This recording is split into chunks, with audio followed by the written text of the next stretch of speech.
take our breath because this is an iconic moment. So, thank you to all of our viewers and all of our stakeholders and everybody who's made this possible, and particularly our teams who've been working on these images tirelessly. So it's a great delight, and without further ado, I will now reveal the first image in our sequence, and here is the first sight of our Euclid image.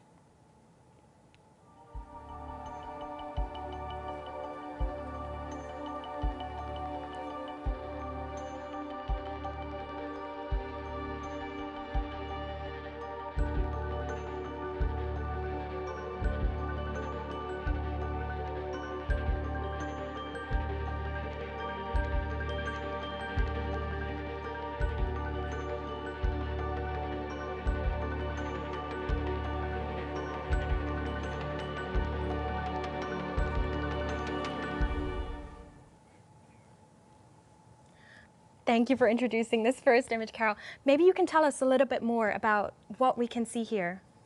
Yeah, so dazzling, I think, is the first word to describe here.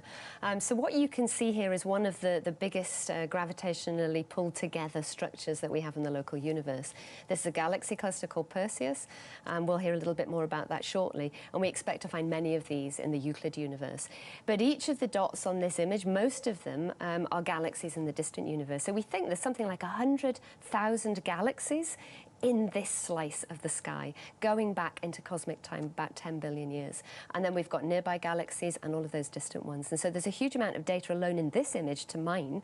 In fact, I was already zooming in on this when I had a sneak preview. So there's a lot. We can even zoom in a little bit. We can actually. I think there's probably a zoom we have now.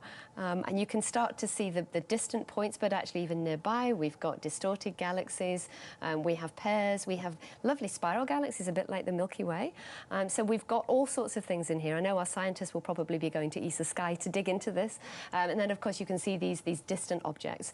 These bright things here that actually have the spikes, these so-called diffraction spikes, these are stars in our own galaxy. And so, obviously, we'll also be able to do some galactic science for free along the way. But, yeah, there's just so much rich science and physics to be extracted from these images. And, of course, the colours themselves tell us something about the physics encoded in the light, too. So we've got lots of codes to decode as we work through this. But what we also know is that the dark matter and dark energy and the physics that govern those are also encoded in the shapes and the structures and the patterns that we will see with these Euclid images as we build up the survey. It's so incredible to hear how much can come out of these images. I'm very happy to also be joined by Jean-Charles Coulondre, an expert in wide-field ultra-deep imaging. Jean-Charles, can you explain a bit about what these galaxies that we see here will tell us? So this large image, which captures the whole field of view of Euclid, actually is pretty obvious. You have some large objects which are actually sitting on the tip of your nose because they're only 200 million light years away. And like Carol just said, like if you project that same structure beyond, you will see all these little dots. So it's kind of the universe repeating itself in this structure on and on. So what we know with this structure, you almost can see it on the screen, is that we talked about filaments and dark matter and dark energy. And so we know there's a cosmic web. That's the way the universe is structured. And clusters usually condense at the crossroad of filaments of dark matter. And so this is a great example because we know from looking at all these galaxies that you have a filament that go left to right. You almost see it, right? And one which is top down, which you almost get a sense because of this overdensity of galaxies. And so that's why this Perseus cluster is a good sample for now to study, well, the astrophysics, how objects do behave in this sort of environment. Fantastic. And I think we even have a closer-up view of the Perseus cluster. Yeah, so in this one, just like Carol was mentioning, we see like a diversity of types of galaxies. You have spirals, you have ellipticals, and then we have also dwarfs, tons of dwarfs, because the smaller you get into the zoo of galaxies in clusters, the more you find them. And so this field already has revealed tons of these dwarf galaxies. Very exciting. Fantastic. And Carol, we've imaged the Perseus galaxy cluster before with other telescopes. What makes Euclid's view so special? I think there are two things that are very special about Euclid. The fact that we can do such a broad area immediately. So as Jean-Charles said, you see immediately the cosmic structures, which, scientists in the past have painstakingly tried to take little pieces of the data. You find a galaxy, you measure its position, and then you slowly build up this map. So they were really the forerunners for this. We knew that there was a hint of these filamentary structures, and that was really what motivated us to actually to build this mission. And immediately it pops out as, just one image, there you go, there's the filament. So things think of the potential of that. But also the fact that it is so sensitive, as Jean-Charles says, it's sensitive enough to pick up the smallest galaxies, which are faint, but it also has exquisite precision in its optics. So these faint small galaxies, if we look from the ground, they would be merged in. We wouldn't be able to distinguish them in detail. And if we look at them with current space missions, for example, Hubble, which has been great, and Webb as well, which is doing really important work, we would only be doing a little patch of the sky. So it's combining that wide area, the depth and the precision. You then get these crystal clear, stunning images going back in cosmic time. Fantastic. Thank you so much, Carol and Jean-Charles, for joining me. I mean, wow, this image has really demonstrated how much of the cosmos Euclid will reveal. And this image alone contains 100,000 galaxies. Over the next 6 years, Euclid will map a region 30,000 times bigger than this one, meaning that it will measure the shapes and positions of literally billions of galaxies. Now, our second image brings us somewhat closer to home, 10 times closer to be exact. And it's a beautiful example of how Euclid will reveal previously hidden individual cosmic objects. Let's have a look.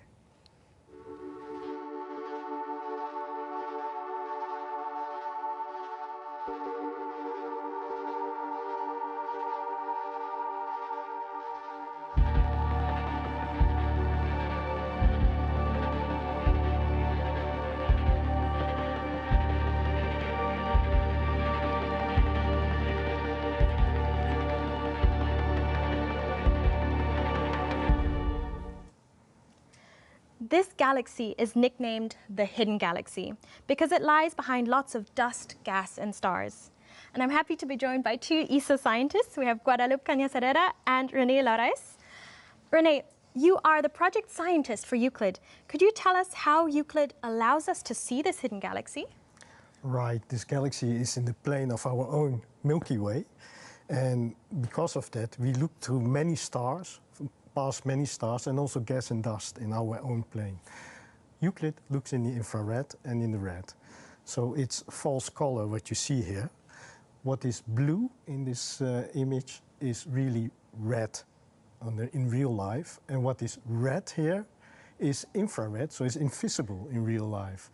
So what we see is basically the infrared and blue and red light from this galaxy. Now, why in the red and the infrared? Imagine the sun coming up, it's red. And that's the reason why, that's because blue light is scattered away or absorbed by the dust and gas in our own atmosphere. Now, the same happens to this galaxy. And I think we can see what infrared achieves here on the screen. Yes. Right? You see a little galaxy in the middle. Mm-hmm. So we don't look only through our own galaxy, but even through this big galaxy to see the background galaxies. So this is amazing what infrared is doing. Incredible. And you also see all the details here, the little stars around, and this is in the spiral arms of this big galaxy. Fantastic. Guadalupe, as a cosmologist, you must have seen images of many galaxies. How does this one compare? I think we can maybe go back to the big image and take a look. Yeah. Right, the galaxies that I'm used to seeing, actually, they're like the small galaxies that we were seeing resolved in the arm of this amazing spiral galaxy, but it's just breathtaking. If I envision myself, if I have to imagine for a moment a spiral galaxy, it will be really close to this spiral galaxy. And it's thanks to this kind of galaxies that we can actually study an indirect detection of dark matter, because we study the rotation of galaxies like this one to actually infer how much dark matter we have in our universe. So cool. And I mean, this galaxy does look very similar to the Milky Way galaxy, our own galaxy. How can studying galaxies like this one help us study our own home in space? Right, so as you said, we are in our Milky Way. We know that it is a spiral galaxy, but as we are inside the Milky Way, we can actually see the whole galaxy. This is why we rely on spiral galaxies like this one to infer features and the nature of how these galaxies behave. So not only how they have formed, but maybe even their eventual fate, for instance. Fantastic. And we also hear that Euclid, as you mentioned already, will tell us a lot about dark energy. René, what does this beautiful spiral galaxy have to do with dark energy? Right, that's a good question.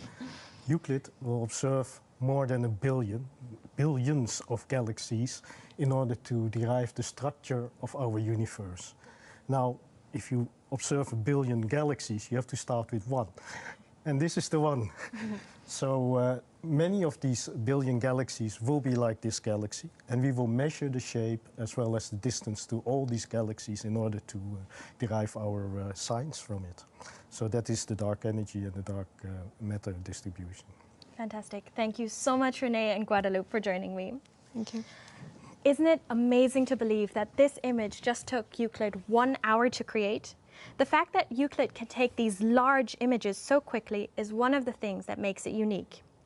When we look at this image, it is worth remembering that over its lifetime, Euclid will image billions of galaxies to reveal the hidden influence of dark matter and dark energy. But now, many galaxies don't look like these quintessential spirals that we have just seen, but are smaller and lumpier. And these are called irregular galaxies. Now, our next image is an example of a small irregular galaxy. Let's have a look.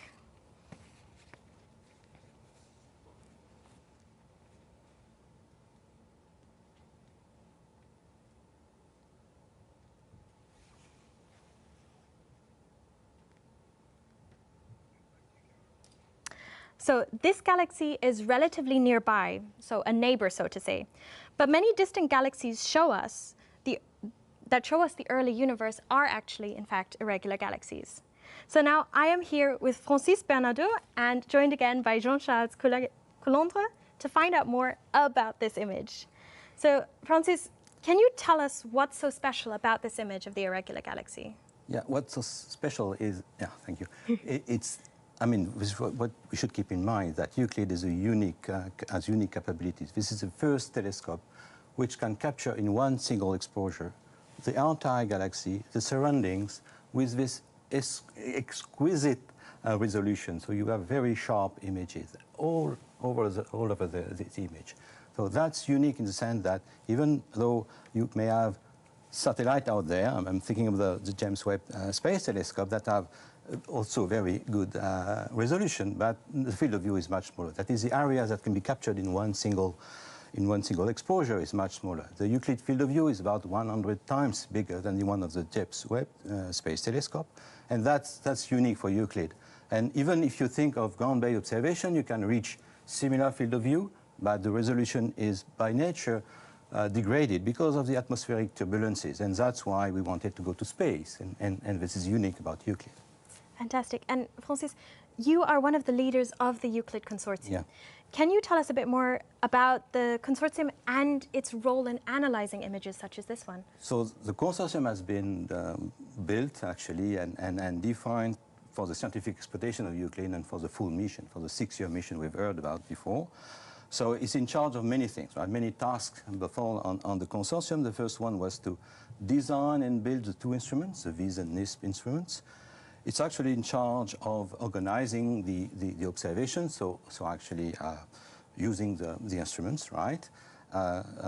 Doing the processing of the images. And Jean-Charles is one of our specialists in doing that.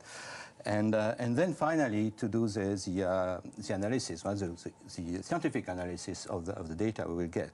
That requires a huge variety of expertise, and actually the consortium now gathers the expertise of more than 2,500 people, scientists, engineers, technicians, facing all of these difficulties, all these tasks. One number. At the end of the mission, 6 years, we will have about 1 million images to analyze. That requires specific tools, specific knowledge in data analysis. Obviously, we will start with these images, right? And scientists have already process the images, Jean-Charles, and started to analyze them in the scientific content and a publication. Scientific publication will appear in a few months. That will be detailed what we see actually here. Fantastic. Looking forward to this. Now, Jean-Charles, Francis has already mentioned it. You actually led the processing of the data we received from Euclid to create these stunning images. Can you tell us what that felt like, what that process was? Oh, it was amazing. Yeah, so I had the distinct privilege of having access to these first data. And there were a special program that was made to make people dream about what we're trying to do here. And so there was like Carol said, I think 24 hours of operation of Euclid that went to these images. And so, of course, Euclid doesn't take a picture like your phone takes it. And, it requires quite a bit of work, especially it goes from the infrared to the optical. You have to shift a bit like René was explaining about, how do you build this. And so, obviously, for this small program of these 5 images, there was already quite a bit of work. So I'm sure it's going to be a lot of work for the 6-year mission. And so what we have here was a complex process to take the data that come from space, which are affected in various ways, into what you're seeing today. And I think we actually have a close-up of the star-forming region, and I was very curious about this purple color. Maybe you can tell us more why it looks so. It's a very good question about what is the colors of the Euclid image. What do they mean? So I'm very attached when I picked the right colors, the bands, and Euclid is very sensitive to certain colors in space. And so how do you transfer this to our human vision on a screen like this one or on your phone? And so I made a choice that really maximize color range. And so things are rich. And so that's what you see in all these images which are released today. Is like he has to have some oomph, right? He has to really vibrate and talk to the people. And so, for example, this one is a star formation region at the vicinity of this galaxy, this small galaxy we're talking about. You see a sprinkle of stars, which are like advancers. That means they've been formed at some point. And so the color is purple. And so why is it purple? If you take the RGB, red, blue, red, green, and red, it means you have blue and red together. And so the blue is actually, as René was explaining, shifted from what we would see in the optical. It's what we call ionized gas, right? It's a part of the formation process when you have hydrogen, which is excited by young stars, so it shines like in blue for Euclid.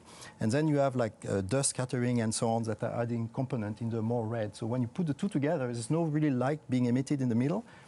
You get purple. So there's purple in the Euclid images. Fantastic. Love that color. Excellent. Francis, why are such crisp, clear images that we get now useful for scientific purposes? Yeah, this is a word, crisp and clear, and resolution is a key word for me. Well, you can really look in the detail. I can see it here. They are in the background of these stars, of this blue region we see. Region we see here. We see many galaxies, and this is what we are after. Basically, what I'm saying that the resolution is good over the whole picture. It is good in all wavelengths, in all colors, and that makes things possible for me, for the consortium, to identify a very large number of these background objects, and these background objects will be used to derive what we want to derive out of Euclid, that is constraint of dark energy and reconstruction of the expansion history of the universe. Fantastic. Thank you very much, Francis and Jean-Charles, for joining me. Now, during its mission, Euclid will generate vast amounts of data, the equivalent of about 1 million DVDs. And it's fascinating to hear how we turn all of those ones and zeros that Euclid sends down to Earth into the stunning images we are seeing today. And now we are entering inside the Milky Way galaxy, our home in space. Our next image beautifully illustrates how much information Euclid can capture in each shot. Let's take a look.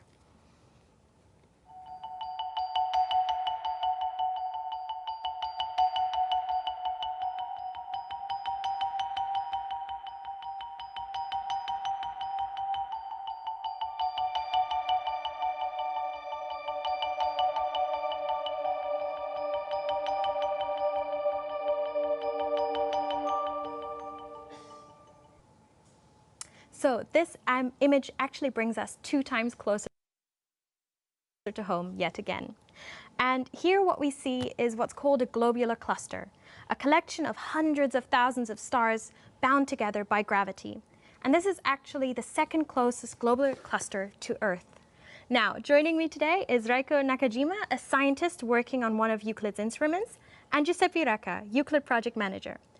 Reiko, could you tell us more about what's so special about this image? Yes, as previously mentioned, to have the entire globular cluster in one field of view is a feat that currently only Euclid could do in space. And so we have this enormous field of view that contains all the stars in the globular cluster in one field of view but also at the same time the high resolution where we resolve the single stars and we could count how many stars there are. In fact, the resolution is good enough that we can actually see background galaxies behind these clusters of stars. It's quite amazing. And on top of that, there is a little bit of processing magic that happens.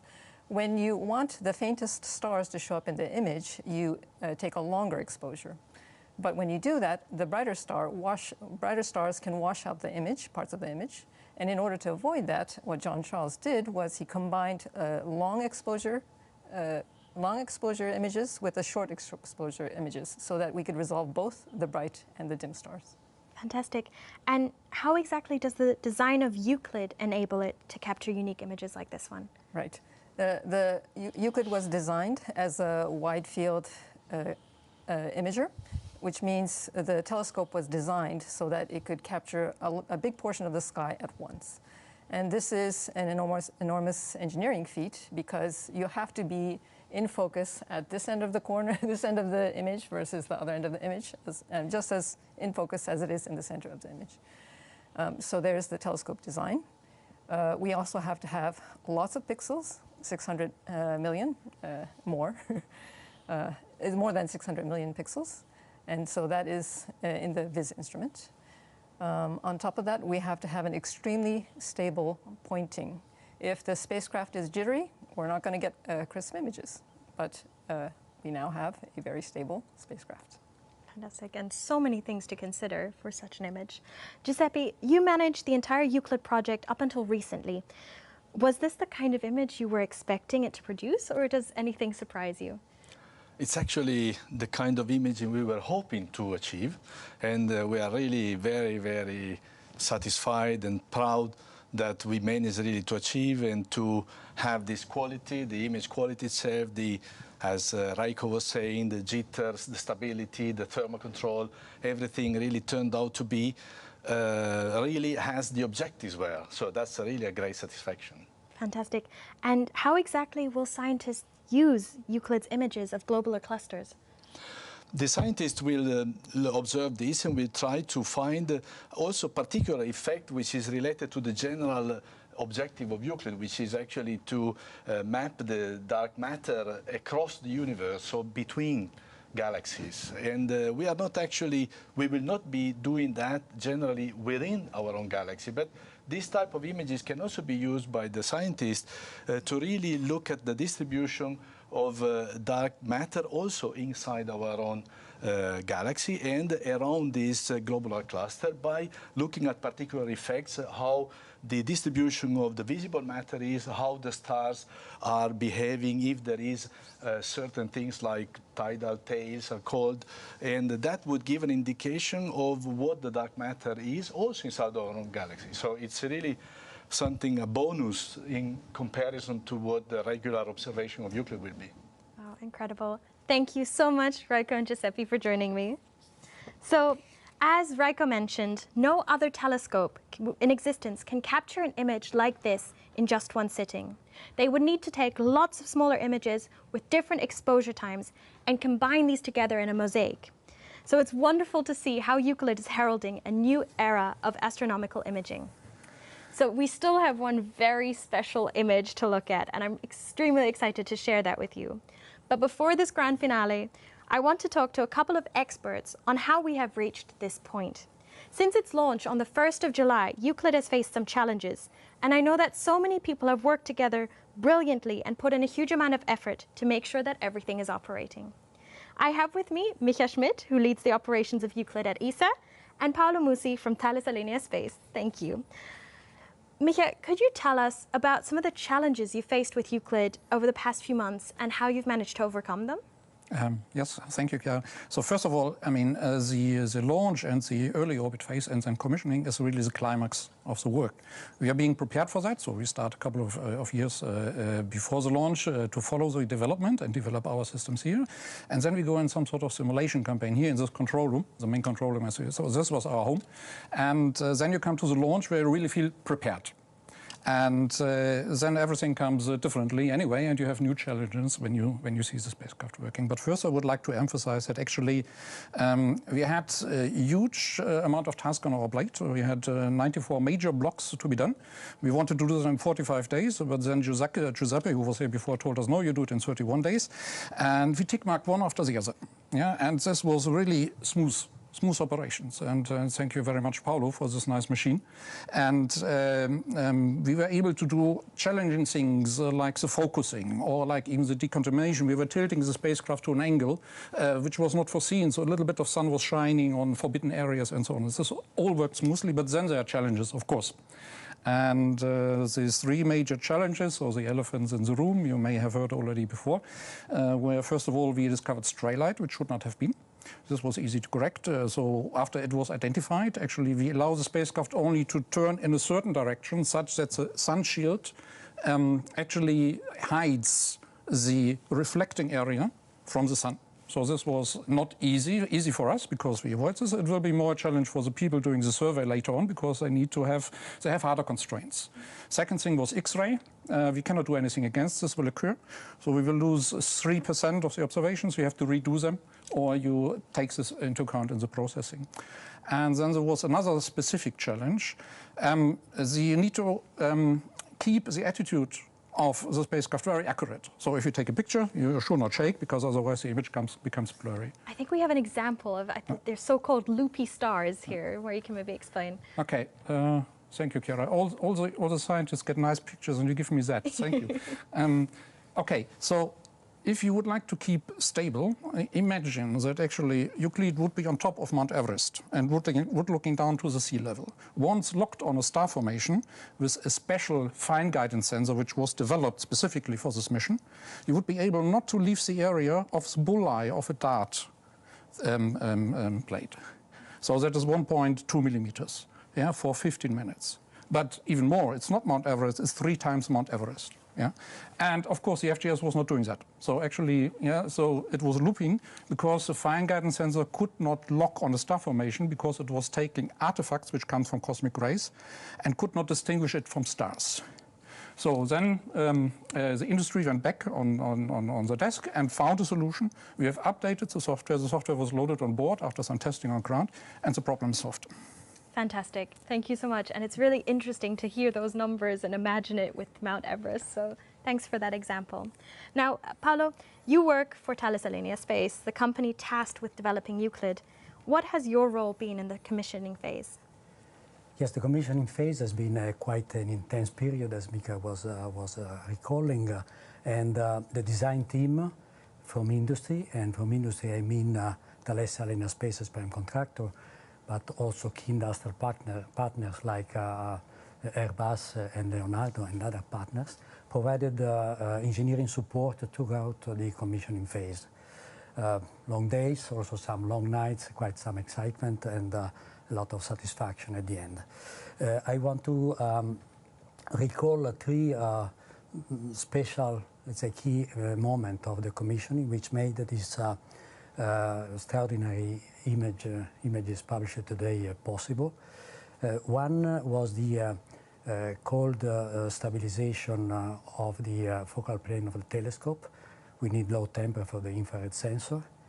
A second key step was the fine alignment of the telescope on orbit, where you can get rid of the gravity and the air, and you can do the perfect alignment.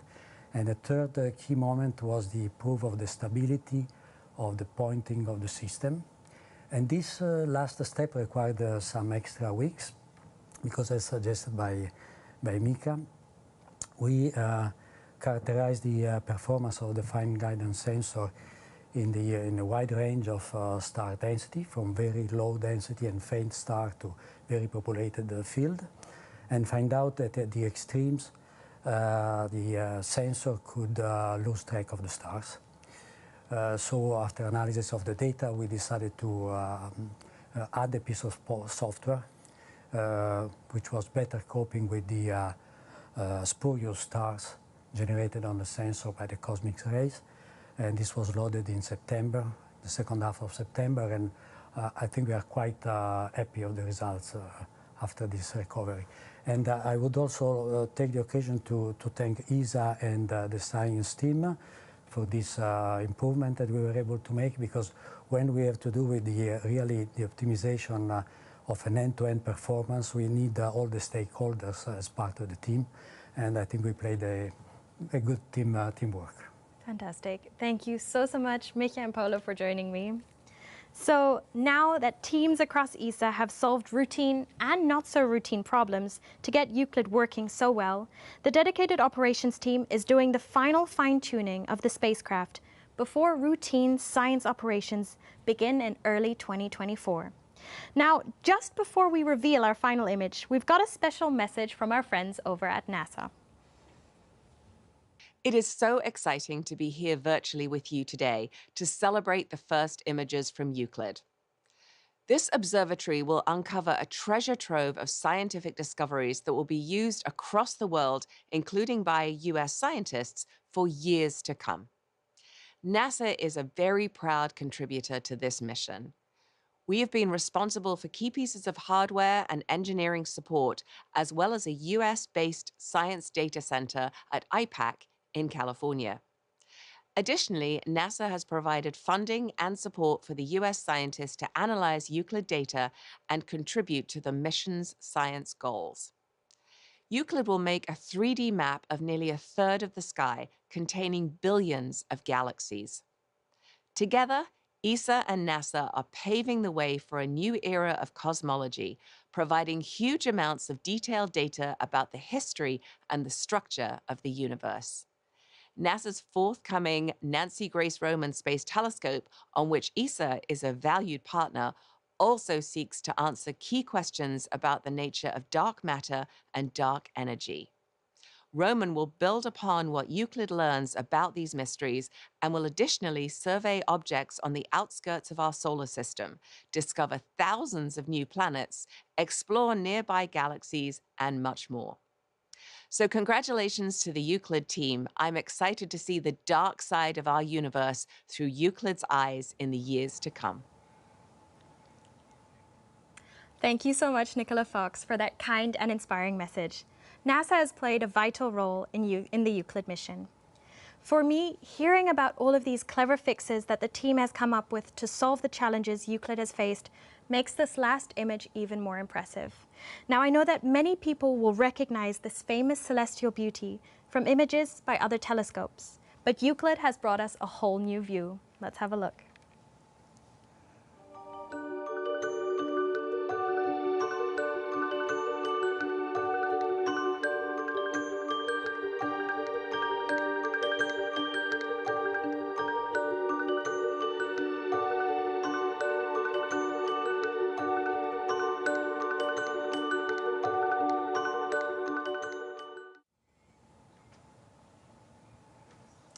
Never before has a telescope been able to take such a wide and sharp view of the Horsehead Nebula in just one observation. And I'd like to welcome back Carol Mundell along with Jason Rhodes from NASA. Carol, I have to ask again, why is this image so special? Well, again, it's this huge field of view. This was just 1 hour of observations with Euclid. And as you saw, as we had the zoom out, you could actually see little distant galaxies. I saw a spiral galaxy, a barred galaxy. So there are galaxies hidden in here. But of course, this is a very local neighborhood for us. And this is a very famous stellar nursery, really. Stars are born here. You can see dust, you can see gas, and you can see lots of physics that we'll be extracting from this image. But it's the sharpness, the crystal clear crispness, the very wide field of view, and the incredible detail that we've got, along with the sensitivity to faint light across all of the bands combined together, that make this image so special. We could make this up with other images from other telescopes, but it would take us an awfully long time to take an awful lot of observations and stitch them all together. So, you know, you just get that with one hit. Fantastic. And Jason, can you give us an insight on the kind of things that we can see here in this image? Yes, in this beautiful image, as Carol said, we have a stellar nursery. We're seeing stars being born. And what we see here is gas and dust that comes from the explosions of stars that have ended their life in a violent explosion spewed that gas and dust out, and that gas and dust is starting to coalesce to form new infant stars. In addition to the stars, we're seeing the formation of planets. Some of those planets will be bound to the stars, like our planets in the solar system are bound to the sun, but some will be free-floating planets, not bound to any star. We also call those rogue planets. In addition to the stars and planets, we hope to find brown dwarfs in here. Brown dwarfs are too big to be planets, but they're just a bit too small to be stars and undergo nuclear fusion and give off their own light. But what we see here, the stars, the gas, the dust, and the planets and the brown dwarfs, they're all hot, and so they're giving off heat or infrared light. And so this is an image that makes great use of Euclid's infrared camera. The detectors for the infrared camera were provided by NASA, my employer, and NASA is a really proud part of the family of people making Euclid happen. So this image as a whole is a really great image for us to showcase the use of that infrared camera. Now, if you were to walk outside tonight and look at the night sky, you wouldn't be able to see this Horsehead Nebula with your naked eye because it's too small. But if you wanted to find it, you can find it in the belt of Orion. Fantastic. And I love the imagery of a star nursery. It sounds wonderful. But Carol, I'm so curious, why exactly do we see this horsehead shape? Yeah, so you can see this almost fold of or plume of dust and gas. And the reason that we see it almost as a shadow, it looks like a dark shadow, is because the actual ultraviolet light that's being produced by the very young stars is absorbed by the dust. So this is a tracer of the dust. And as Jason said, in the infrared, the dust emits light because you see it in the thermal, the heat signature. But in the visible bands, the dust actually absorbs the light from the ultraviolet and the blue parts of the band. And so you get this incredible shape. And that really tells you something about what has produced this dust, and it's although it's a static picture, you can see it feels almost dynamic. Fantastic. Now, Jason, how does studying the Horsehead Nebula help us understand dark matter and dark energy? So while Euclid's main goal is to understand dark matter and dark energy, we're going to do that by looking at visible objects, visible light. And what we see here is stars in formation. And understanding how stars form and evolve and how those stars come together and form galaxies and how those galaxies evolve is going to be critical for understanding the underlying physics of those galaxies. And it's studying those galaxies that is going to be what we do to help understand the dark universe. Incredible. Thank you so much, Carol, and thank you, Jason. Wow, what an amazing image to end on. I hope that most people agree that these images are absolutely beautiful. But we are just at the very beginning of Euclid's journey. Before we conclude our event for today, we must absolutely discuss the next steps. So I am now going to be joined one last time by both René Laurais and Guadalupe Cañas Herrera to discover what is next for Euclid. René, I mean, these images are visually stunning, no doubt about that. But could you tell us more about what they mean for science? Will we get any results out of them soon? Yeah, you have heard the beautiful stories and also the kind of science and physics you can do. And there are indeed astronomers and physicists looking at these images and try to analyze and get the results out, what was mentioned before. So they are now working on papers in their analysis, and these papers will be published the beginning of next year already. So there is really a frenzy in getting this first data out. Yeah, that's very We soon. will also release all this data so that the whole world can also look at these images and do science on it. So the analysis can be done by any scientist in the world in the beginning of next year. Fantastic. And Guadalupe, as a theoretical cosmologist, how do you feel about the science promised within these images? Well, it's a really important milestone, definitely. What these images can actually tell us is that the instruments of Euclid are working fantastically, that we're getting ready to start with the ultimate goal of Euclid, that is create this huge survey of 1/3 of the sky, which is what we need to actually to go through the most interesting cosmological secrets of our universe. So trying to understand what is the nature of that matter, that energy, and the underlying distribution of these ingredients all over this space. So really exciting, feeling ready, feeling motivated with these images. It couldn't be better, yeah. Fantastic. And I really feel the excitement today as well. So thank you so much for sharing this. Thank you, René, and thank you, Guadalupe. I mean, I can only say it again. Wow, it's incredible. Today is a big day for Euclid. It is a big day for ESA, and it is a big day for humankind. To all of you watching, this is your telescope. And as these images show, Euclid is shaping up to be a truly incredible mission. I want to say a big thank you to all of our speakers today, to the staff and the crew, and thank you to all of you at home for joining us today. It has been a pleasure. A big thank you must also go to Jean-Charles Coulondre and his friend and colleague Giovanni Anselmi for the creation of the wonderful images that we've been able to look at today. I'm Chiara Monter, and I'm very happy to have hosted this event to this point here in Darmstadt. Please do visit ESA's website, which you can see on the screen, to take another look at these stunning images. Download them in high resolution, zoom in on interesting features, see videos that pan across them, and read more about the objects that we can see. Euclid is ready to start its scientific journey into the dark universe, and we've seen the beautiful views from this edge of darkness. But this is just the beginning.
House of Peers, and that His Majesty was pleased to make a most gracious speech from the throne to both House of Parliament, of which I have, for greater accuracy, obtained a copy.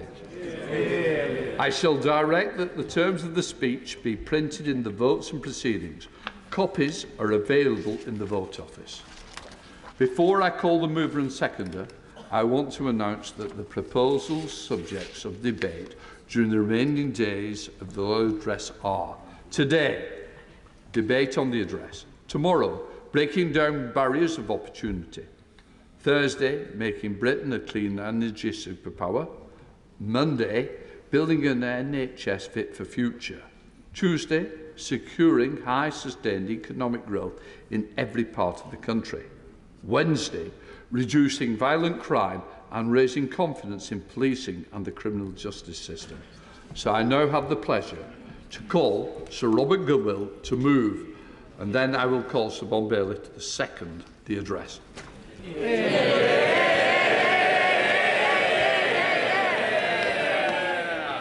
Thank you, Mr. Speaker, and good afternoon. I beg to move that an humble address be presented to His Majesty as follows. Most gracious Sovereign, we, Your Majesty's most dutiful and loyal subjects, the Commons of the United Kingdom of Great Britain and Northern Ireland in Parliament assembled, beg leave to offer our humble thanks to Your Majesty for the gracious speech which Your Majesty has addressed to both Houses of Parliament. It is a great honour to move the humble address. This is the first time that King Charles has opened the session as monarch. So today's pomp and ceremony is tinged with sadness as we remember the late Queen with affection and gratitude for 70 years of service to our kingdom and Commonwealth. We look forward to another significant reign as the baton has passed to the next generation. So, Mr. Speaker, it's finally come to this.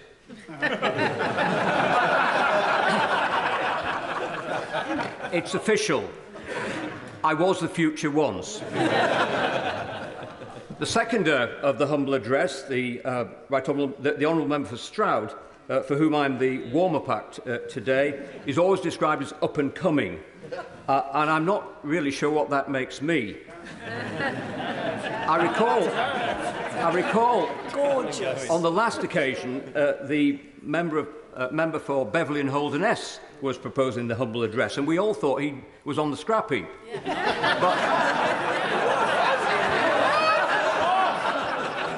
But less than 2 months later, he was back on the front bench attending Cabinet, so you never know. Although Chief Whip has assured me there's no danger of that happening to me. Now, Scarborough and Whitby has got to be the best constituency in the country. It has, of course, Mr. Speaker, a head start by being in Yorkshire.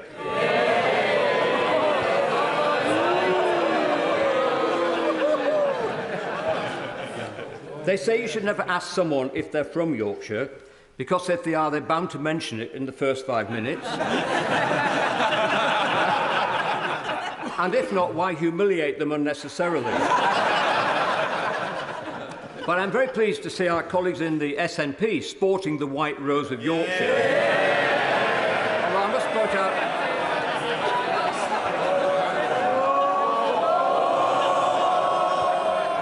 I must point out Yorkshire Day is the 1st of August. Not for the first time they've got things wrong. Now, the arrival of the railways created Scarborough as our first seaside destination, and we are still Britain's premier coastal resort, second only to London in number of visitors. In fact, there could be more if some of the £36 billion recouped from HS2 could be redeployed on duelling the A64. Culturally, we're the home of Sir Alan Ayckbourn and also the birthplace of the McCain oven chip. As well as Plaxton's coaches and the electric buses we are increasingly seeing on our streets in places like Blackpool. That is, if the Labour Council there don't order Chinese ones. Whitby is famous for Bram Stoker's Dracula, the Goth Weekend, and, of course, fish and chips from the famous Magpie restaurant. Not the only place you can get good fish and chips in Whitby, I hasten to add. Before mass tourism, the area was dotted with ironstone, alum and jet mines. Fast forward a century or two, and we're now the biggest mining area in the country, with Anglo-American investing £1 million every single day, employing around 1,000 people developing the new polyhalite mine just outside Whitby, with its 23-mile connecting tunnel to Teesside, where Mayor Ben Houchen is delivering so much economic development. Yeah. The North Yorkshire Moors National Park, made famous as the location of Aidensfield in ITV's Heartbeat police drama is home to many important ground nesting birds on the heather moorlands, sustained and managed in traditional ways by generations of farmers and keepers. Now, I don't know if you've noticed, Mr. Speaker, but we seem to be having a lot of by-elections at the moment.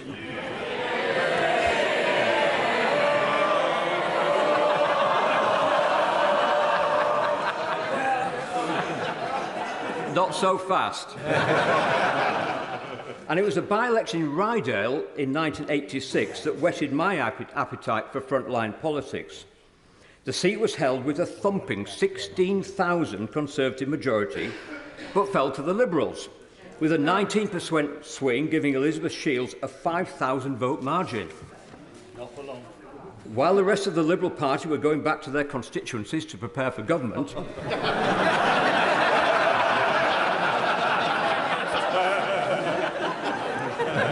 I wasn't going to put up with the situation, so rather naively, I put my name forward, along with 200 others, to be the candidate at the subsequent general election.